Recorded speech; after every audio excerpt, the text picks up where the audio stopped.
Assalamu alaikum, comment allez-vous? J'espère que vous allez bien et j'espère que le mois de Ramadan se passe bien. En tout cas, Alhamdulillah. Aujourd'hui, on va continuer sur le chapitre Les jardins des vertueux. Et le sujet d'aujourd'hui est Augmente ta crainte en te rappelant du jour du jugement.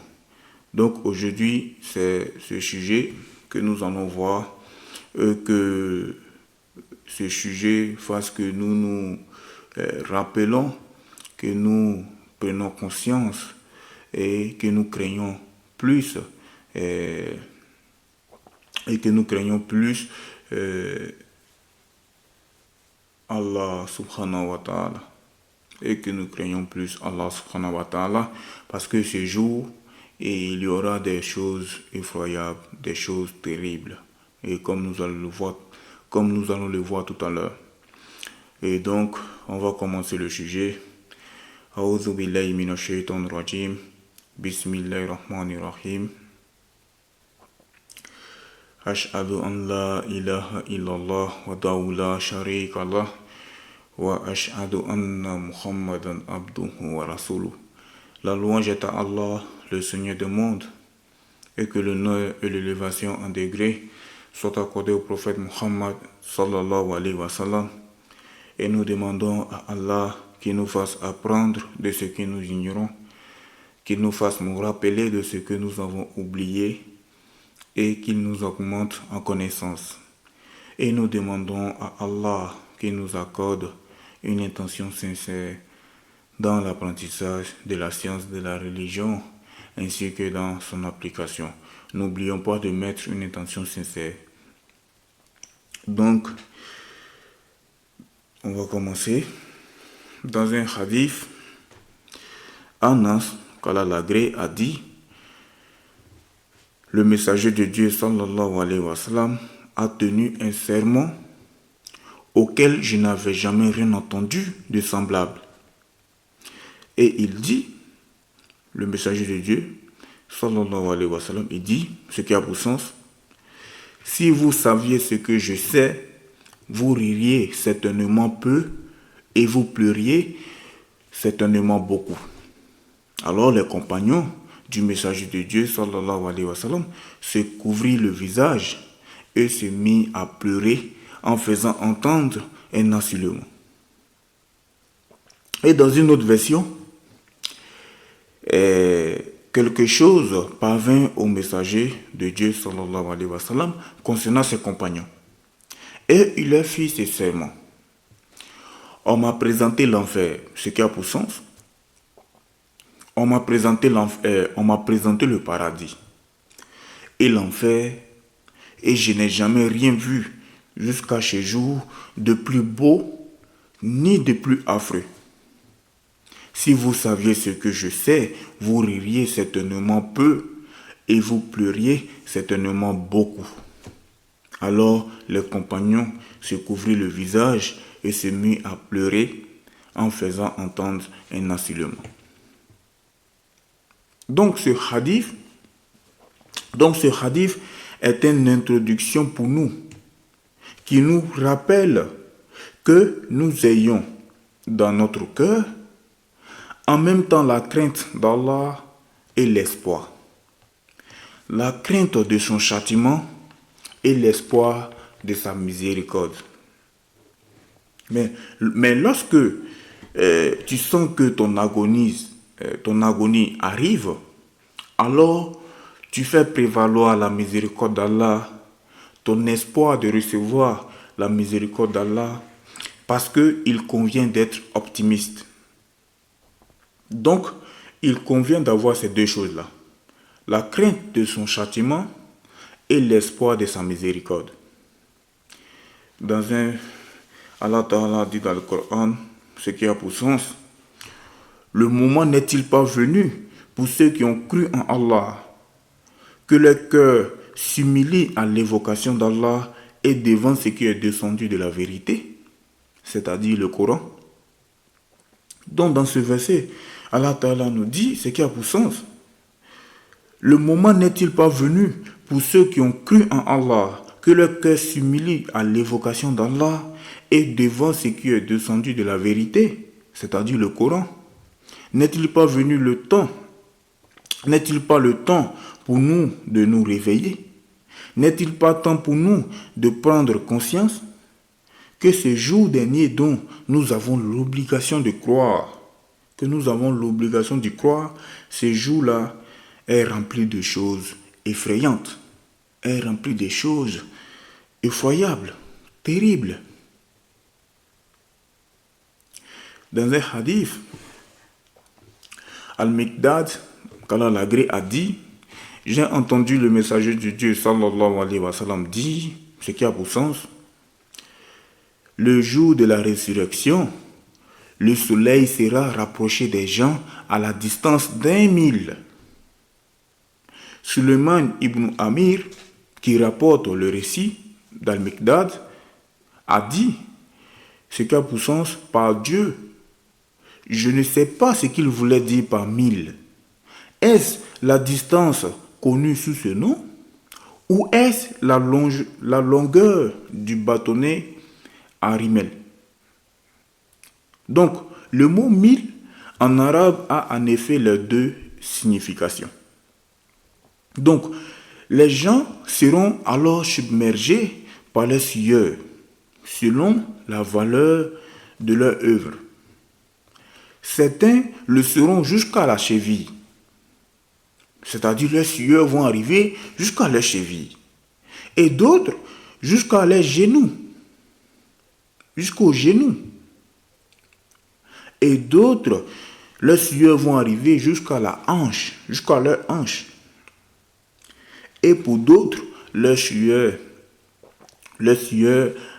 sera dans les bouches, à la manière de la bride. Allahu Akbar. Il y a des gens que leurs sueurs vont arriver jusqu'à les bouches. Et imagine le soleil à cette distance. Qu'est-ce que tu vas faire? Imagine le soleil à cette distance. Qu'est-ce que tu vas faire?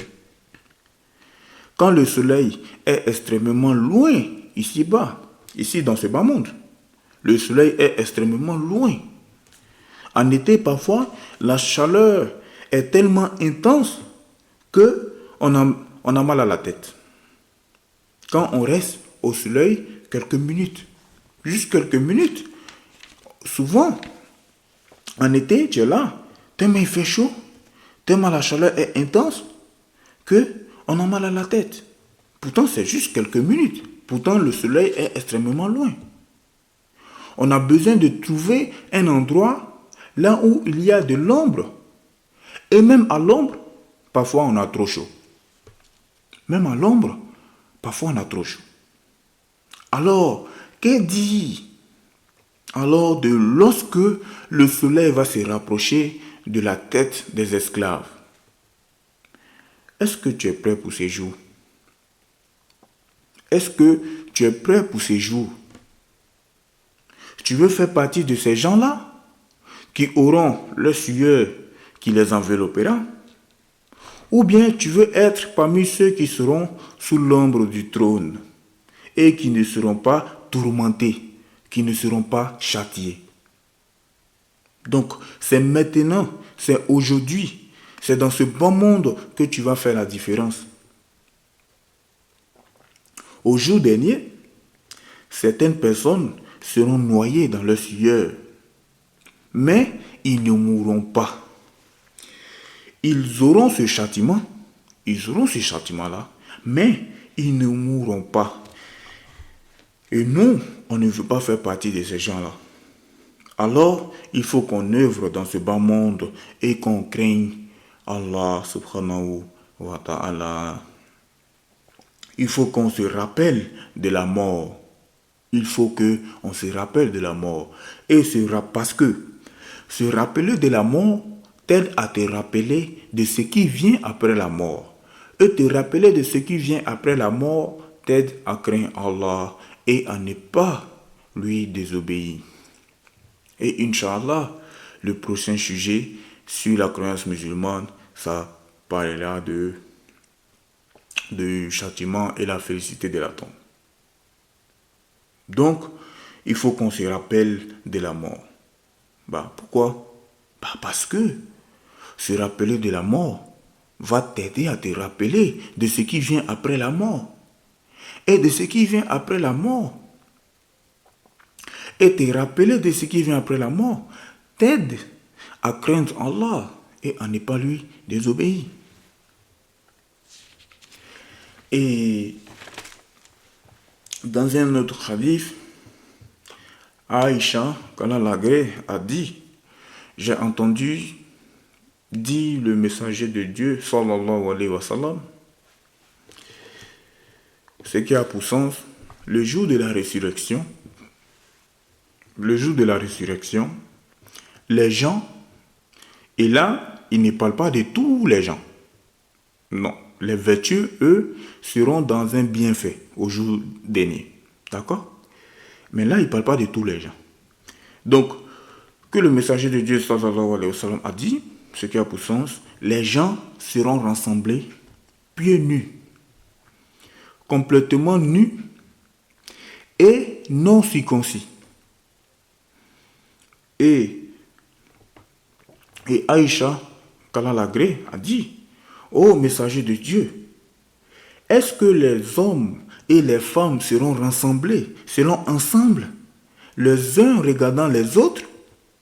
Et le prophète Muhammad sallallahu alayhi wa sallam répondit, ce qui a pour sens, ô Aïcha, leur situation sera trop dure pour qu'ils pensent à ces choses. Leur situation sera trop dure pour qu'ils pensent à ces choses, pour qu'ils pensent à se regarder les uns les autres.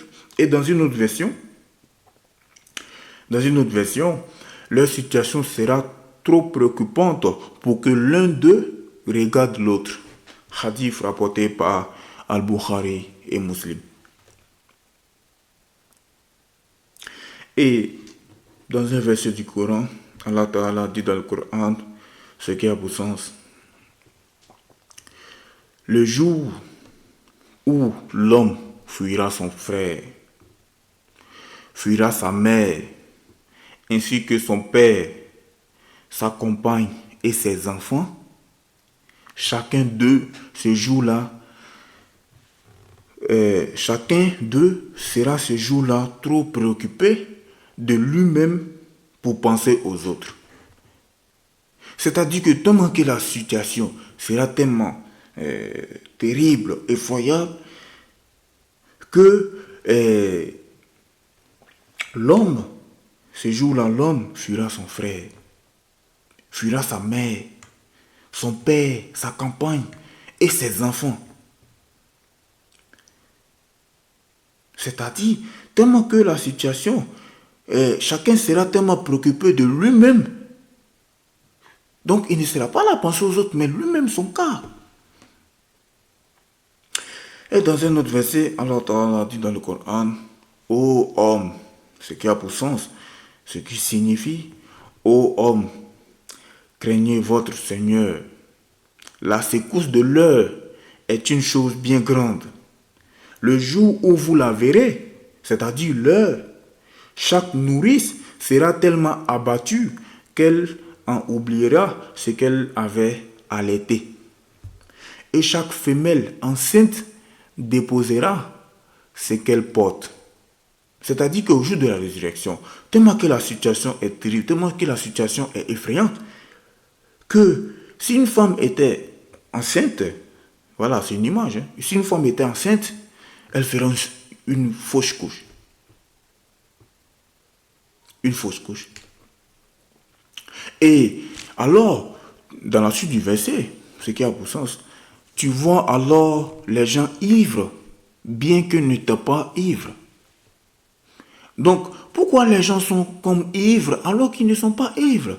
Ils sont là à faire comme les gens qui sont ivres, alors qu'ils ne sont pas ivres. Mais pourquoi ils font ça? Mais c'est le châtiment d'Allah qui est intense. Donc, vous voyez en ce bas monde-là, comment une maman, elle a peur pour son bébé. Son bébé qui est si inoffensif, qui est si fragile, qui est si faible. La mère, elle ne dort pas de nuit, tellement elle est inquiète pour lui. Au moindre rhume, tout, fièvre. Et au jour dernier, si une maman avait un bébé qu'elle allaitait, elle n'y prêtait même pas attention, tellement qu'elle aurait eu peur de ce qui arrive au jour dernier. Bien sûr, on parle de ceux qui auront peur, de ceux qui subiront le châtiment. On ne parle pas de toutes les créatures, parce que les pieux ne seront pas concernés par cela. Les pieux ne seront pas concernés par cela. Craignons Allah. Faisons preuve de piété. Et dans un autre hadith,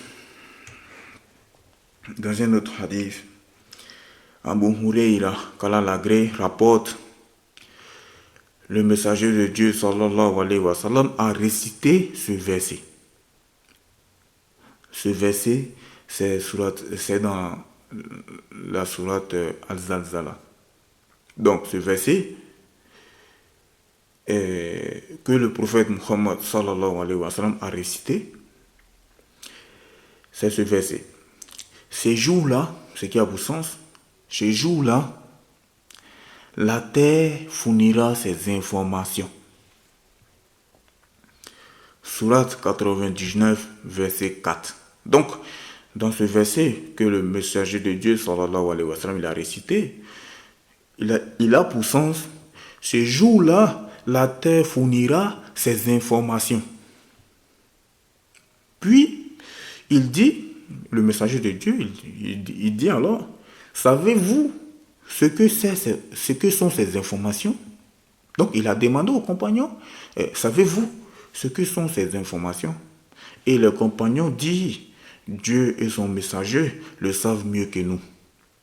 Alors, le messager de Dieu, sallallahu alayhi wa sallam, il dit, ces informations consisteront à témoigner de tout ce que aura fait sur elle tout homme et toute femme. Elle dira, j'ai su ceci et j'ai su cela à tel ou à tel jour. Ce sont là ces informations. Hadith rapporté par At-Tirmidhi. Donc, la terre témoignera de ce que nous avons accompli sur elle. Tu veux commettre un péché, tu vas te cacher. Tu te caches de qui? Tu te caches peut-être des gens. Mais tu ne te caches pas d'Allah. Allah sait tout ce que tu fais.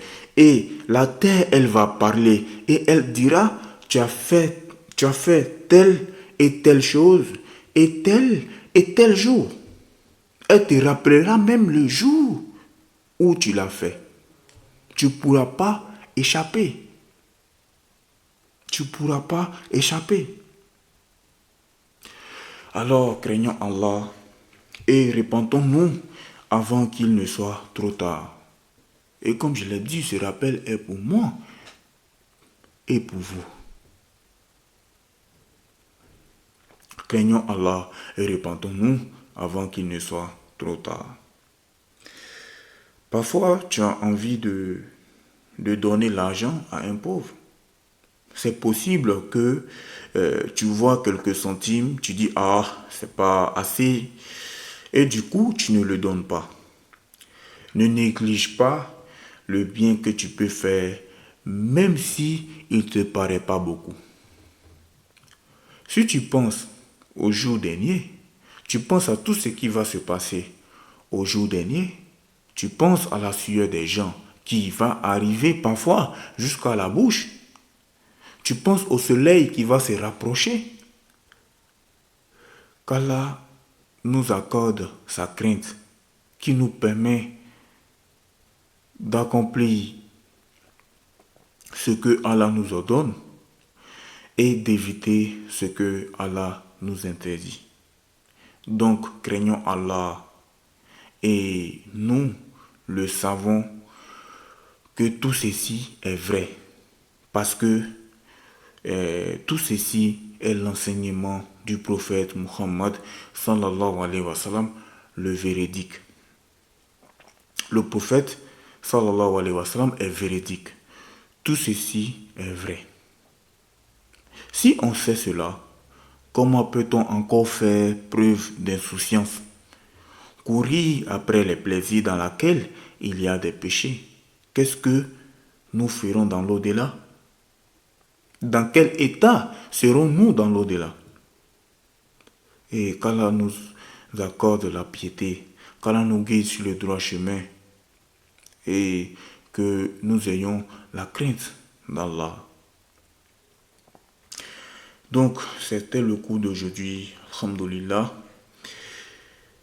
Et Inch'Allah, on continuera sur d'autres sujets dans ce chapitre, les jardins des vertus. Il y a plein de sujets très très importants, très nécessaires pour nous, pour le rappel, pour se rappeler et pour se faire preuve, de piété. Et Inch'Allah, on continuera la semaine prochaine. Et on va s'arrêter là pour aujourd'hui. Et n'oubliez pas de partager les cours et à vos collègues, à vos frères, à vos amis. Et de les inviter à écouter les cours de religion, à apprendre la science de la religion et à s'abonner à cette page YouTube et aussi à envoyer un message sur WhatsApp. Ils peuvent envoyer un message sur WhatsApp dans le numéro sera dans la description de la vidéo. Le numéro WhatsApp sera là-bas, vous pouvez envoyer un message. Et Inch'Allah, je vais vous ajouter dans un groupe là où je partage les cours et les informations. Donc on a terminé pour aujourd'hui. Subhanaka Allahumma wa bihamdik ashhadu an la ilaha illa ant astaghfiruka wa atubu ilayka.